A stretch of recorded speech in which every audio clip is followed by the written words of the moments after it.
to do a service call. We know they have two Firelake Shenandoah units. We know that one's working, one's not. So we're just gonna look the most common things, and we'll go more in depth when we get there.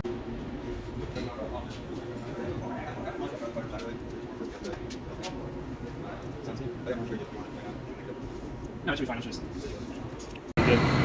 So we walked up to this Firelake burner that's on reset. You know it's on reset because on the right side, on the primary, which is this box, you're going to see it says self-test, flame sense, and lockout. So this will be lit red, the bottom one, and you'll just hold this red button and it'll try to run as long as you turn this to run. And again, this is all labeled. So we walk up, it's on reset. So the first thing we'll do is press the red button and try and run on reset, see what it does.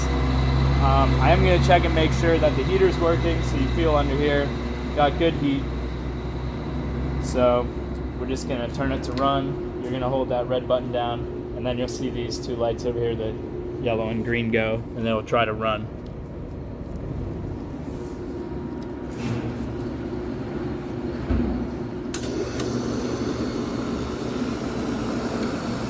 So here the electrode's on, it'll make like a buzzing noise, like electric, so we know that the electrodes are working, so we're gonna have a good spark as long as the end of them is clear. So we're gonna take these bolts off and we're gonna look inside and see what's up and clean the nozzle, and we'll show you how to do all that. You're on. So, as we can see, the two prongs that stick out are very clean, so we should be getting a good spark there. That should not be our issue. Most likely, your number one issue is going to be a dirty nozzle. So you're going to need a 5/8 socket, and you're going to pull that out. Just goes counterclockwise like anything. Put the socket on and pull it out. So we're going to do that, and we'll show you how to clean it out in a second.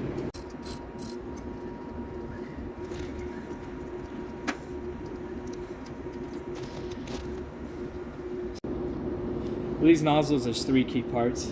You have what I would call the stem, you have the head, and on the inside there's a turbulator. It's very small and it spins, and all three parts need to be clean and are extremely important. So you're gonna grab this with anything. Do your best not to strip it down or anything. It's not super pivotal. Then you put your 5/8 on it. Take it off. It's not too tight. There we go. So when you pull this off, your head's gonna come off. You want to keep this vertical. It just makes it easier to not lose anything.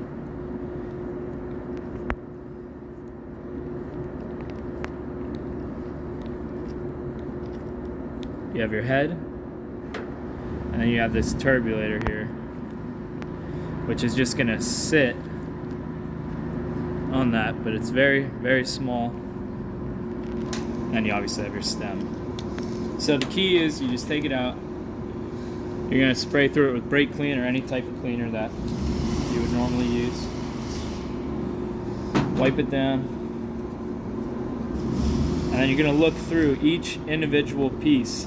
And you should be able to look through the hole and see a perfect circle.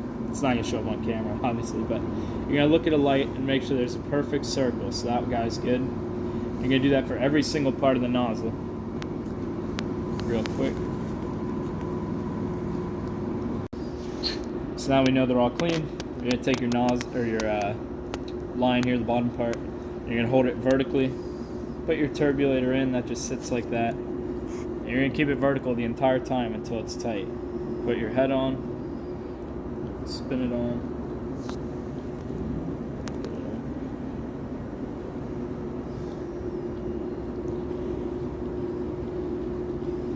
And then all you're going to do is snug it. You're not going to kill it. You will use a wrench, but just so it won't fall off. It's not sealing or anything by how tight you make it.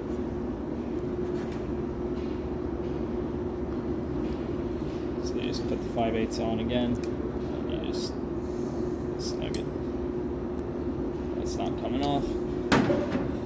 Put them back in straight. Spin it clockwise. Sometimes they get a little tricky. On the bottom, it has an O-ring, and On these Firelakes, they really don't come off too often, but you're gonna wanna make sure that that looks good, no rips, because that is what seals it. So make sure that's on there, make sure it looks good.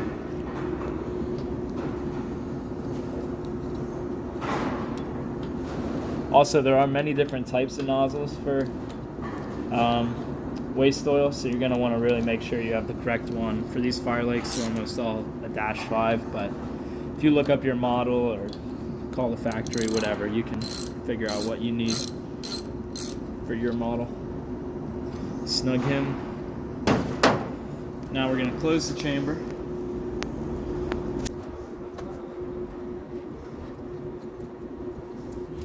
This is one bolt so it doesn't fly over. And now we're gonna try and run it, and 9 times out of 10, just cleaning your nozzle alone is gonna fix your issue. But we're not so sure on this one. The customer said they had already cleaned it before, so we'll see. Set it to run, see what happens. Now you don't wanna leave it, if it doesn't light, you can mess with the air and oil, but you don't wanna let it run for a while because it might be dumping oil into the chamber. So we did not light. Now one thing that's nice with these is we know we have air because it's tried to run. They have what's called an air switch in the box. So if you don't have air, it won't even try to run. So we know we have air. It could just be our adjustments. That's the next thing we're gonna work on, is getting our air and oil. Sometimes they can be finicky. You're gonna turn them up and down until you get a flame, and then from there you can really tune it in. On our oil gauge, we have 0 PSI, so unless the oil gauge is bad, which is very possible, or the regulator, we're most likely not getting oil at this point. So we're gonna pull this flare off right now and do what's called a volume test. We're just gonna run it into a container and make sure we have a steady flow of good oil. The way you do this is after it turns on, you'll just have your high pressure line right here going into a container. But to keep it running, you're gonna take 2 jumpers or something that can connect FF on the primary. They'll be labeled FF. Now you really, if you're not confident, you should probably have a professional do it. But, so we're gonna jump FF, and that will keep it running because it will trick the burner into thinking that everything's good. So that's what we're gonna do. We pulled this off, the high pressure line, and there's not a drop of oil here. So we're assuming we're not gonna get any oil out. But either way, we're gonna test while we have it off. So over here, as I said, it's F1 and F2. You're gonna take jumpers or something that can connect them, and you're gonna put one on one of the Fs. Now you have to jump it while it's running in order to trick it. You can't put it on and then hit run. So we're gonna hold the oil pan under the high pressure line, assuming we're not gonna get anything, but we might. And then we're gonna put it on run, and as it's running, we're gonna jump the other F. So we're gonna jump the Fs together. Now keep it running so we can test. So I'm gonna hit run. And as soon as it starts, I'm gonna jump the other F together.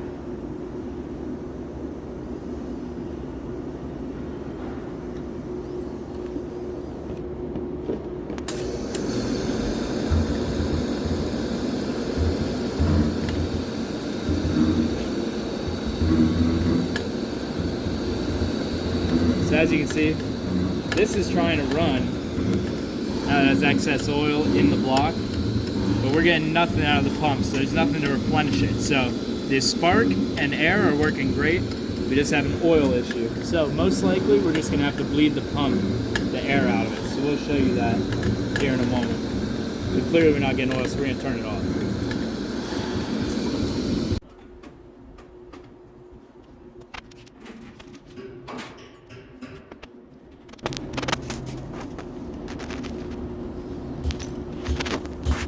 So one of us is gonna have to be up top turning it on, the other will be down here bleeding it, so we're not gonna be able to film it, but we'll show you what we're gonna do. So you take a 3/8 wrench, and there's a little bleeder thing here. Sorry. Right here. And you're just gonna put your 3/8 there while you're trying to run it, and you're gonna crack it open. Is this one not 3/8? Grab smart and 3/8. Anyway, you're gonna take 3/8 there, and you're just gonna crack it open counterclockwise. and oil should come out. This is a very common issue, is that you'll have air coming out of here. So we're gonna run it and see what we get.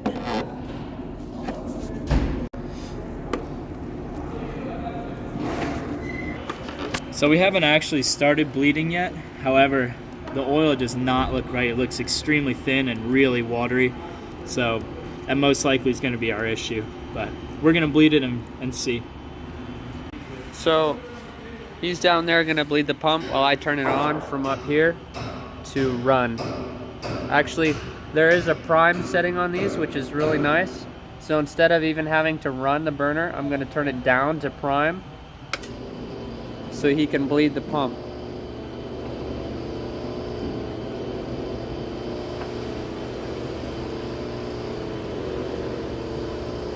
There's a ton of air.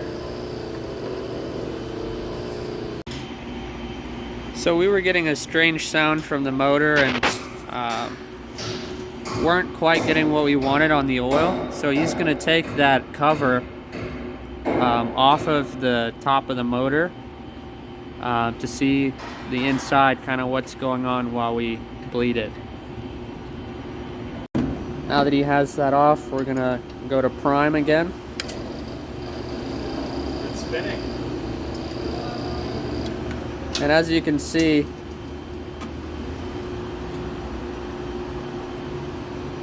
Was the coupler spinning? it is spinning.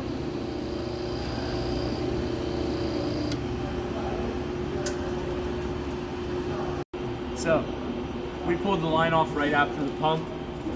We kind of need two people to do it, so we didn't show it.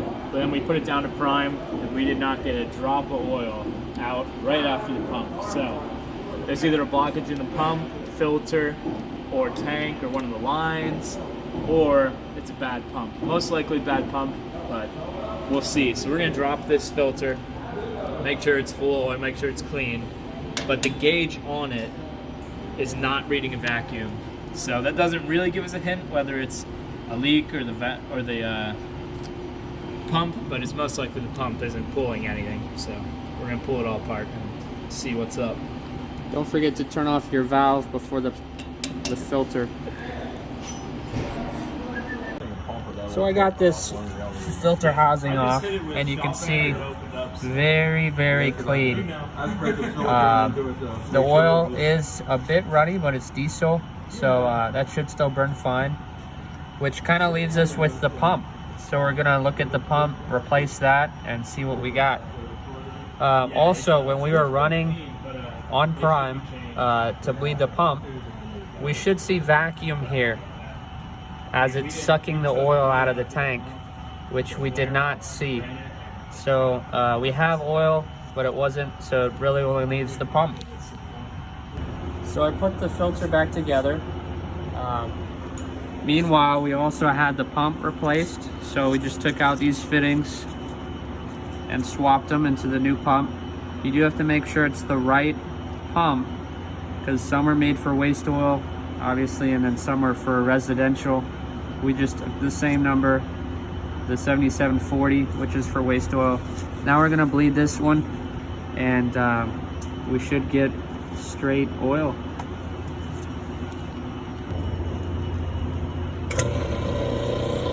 So he's got it on prime. We'll get air, and then we should get oil. Yeah. There it is. Straight oil. We'll let that run for a second. But that's what we want. So now we're gonna fire it up. We're gonna put it to run. It's gonna take a second for the oil to get from down there to up here. Changing the pump is a little complicated if you don't know what you're doing. So we'll have another video on how to do that. We just don't have the time. We don't want to waste the customer's time right now. So that'll be linked somewhere, probably in the description. But anyway, we're up here now that we changed the pump. We have it primed to the pump. We're just gonna put it on run. Once we get oil up here, we're gonna be tweaking these. You'd like these to be anywhere from like half a pound to 3 pounds-ish on the regulator gauge. The air around 12 to 15. So there you go, lit right up. It's gonna carry on for a little bit, getting the air out and all that.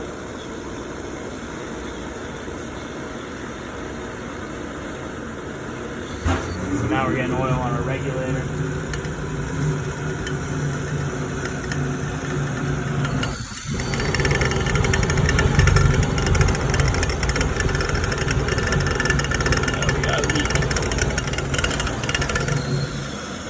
So we do have a leak right here we're gonna fix, but we'll be right back. It is running. You're gonna want it to be fairly bright. You don't want it anywhere near touching the walls. You want it to be maybe 3-4 feet long, not smoky. It'll be pretty strong, but you don't want it real sporadic. You want it straight. So we like to set the air first around 13 or 15, and then adjust the oil accordingly. So this one is right around 15, and then we'll just tweak the oil little by little. Right now we're running about maybe 2, 3. So it's gonna be hard to see, but that looks pretty good.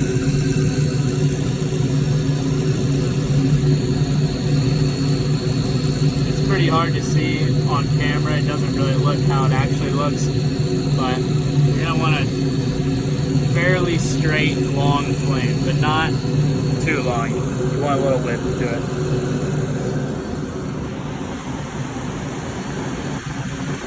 It's very hard to explain, but as long as it's not smoky, not touching the walls, it's meeting your heating needs, and staying on, you're good to go. So just to recap, we got here, cleaned the nozzle. That's always gonna be your first thing to do. We ran the volume test, nothing came out. With your jumpers, make sure they're off, or this thing will run until it burns your building down. We found that there's nothing coming off the pump. We could have put a pressure gauge on it and tested to see what the pressure was, but there was 0 oil coming out of it and all the lines were clean, so we were confident. Put the pump on, which we'll show you in another video. It's not too hard, but if you don't know, it's very difficult. And then we primed it, ran it, and it's on, dialed in, we're good to go.